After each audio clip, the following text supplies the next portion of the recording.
નજર મહત્વના સમાચાર પર કરીએ। સૌપ્રથમ વાત ઠંડીને લઈને કરીએ તો રાજ્યભરમાં હાડ થીજવતી ઠંડીનો ચમકારો થયો છે, ત્યારે લઘુત્તમ તાપમાનમાં 2 થી 3 ડિગ્રીનો ઘટાડો નોંધાયો છે।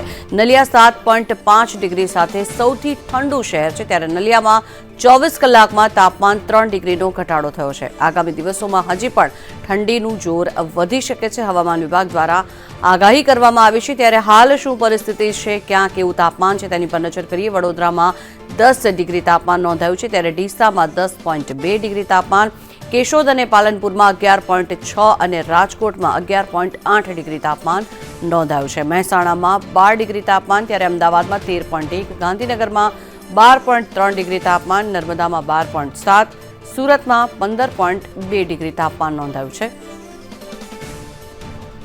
વેરાવળમાં 15.4 અને દ્વારકામાં 16.4 ડિગ્રી તાપમાન નોંધાયું છે।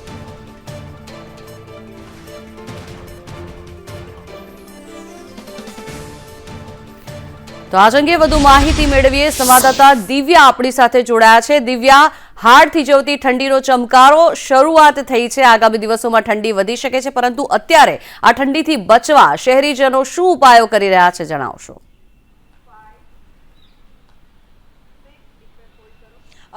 ઝંખના રાજ્યભરમાં ગાત્રો થીજવતી ઠંડી પડી રહી છે અને શહેરીજનો પણ ઠંડીમાં ઠૂઠવાયા છે। જ્યાં ગાર્ડન હોય કે મોર્નિંગ વોકર્સ હોય કે પછી ફિટનેસ ક્લાસ હોય, ત્યાં અવનવી એક્સરસાઇઝ કરીને લોકો ઠંડીથી બચવા માટેનો સહારો છે તે લઈ રહ્યા છે। યોગાને લઈને પણ એક જાગૃતતા આવી છે અને ઠંડીથી બચી શકાય તે પ્રકારની એક્સરસાઇઝ છે તે પણ કરવામાં આવે છે। ત્યારે મેડમ, કેવા પ્રકારની એક્સરસાઇઝ આપના દ્વારા કરવામાં આવે છે જેથી ઠંડીથી બચી શકાય અને કેટલા લોકો આ ક્લાસમાં જોડાતા પણ હોય છે? લગભગ અમારે ત્યાં 80 થી 100 જેટલા સ્ટુડન્ટ રેગ્યુલર યોગા કરે છે અને અમારા ક્લાસમાં ગોતા એરિયામાં દરેક જણા હેલ્થ માટે જાગૃત થાય એટલા માટે અમે આ એક અભિયાન રૂપે ક્લાસીસ ચાલુ કર્યા છે અને લોકોમાં સ્વાસ્થ્ય માટે અને હેલ્થ માટેની જાગૃતિ અમે લાવવા માટે પ્રયત્ન કરી રહ્યા છીએ।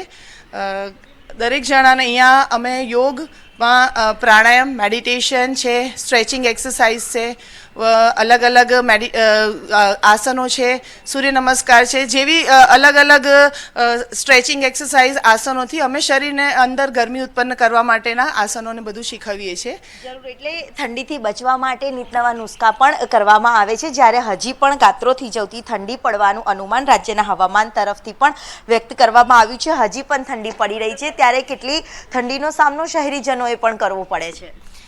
સાચી વાત છે મેડમની એકદમ। અત્યારે અમે યોગામાં આવીએ છીએ તો દરેક ડિફરન્ટ ટાઈપની વર્કઆઉટ કરીએ છીએ, પ્રોપ સાથે પણ વર્કઆઉટ કરીએ છીએ, એટલે અમને ઠંડીની સાથે મેટાબોલિક રેટ બી અમારો વધે છે, અમે પોતે ફિટ રહીએ છીએ, ફ્લેક્સિબલ રહીએ છીએ અને અત્યારે તમે જોઈ રહ્યા છો કે એકદમ અમારી સાથે જે આપણે કહીએ છીએ ઓક્સિજન અમે ઓક્સિજન લઈએ છીએ, કાર્બન ડાયોક્સાઇડ બહાર કરીએ છીએ અને બ્રિધિંગ એક્ટિવિટી બી અમારી સુધારી રહ્યા છીએ। એટલે અમને યોગામાં ઘણી જ મજા આવી રહી છે। જીમ કરતાં યોગા બેસ્ટ છે એવું અમે કહી શકીએ।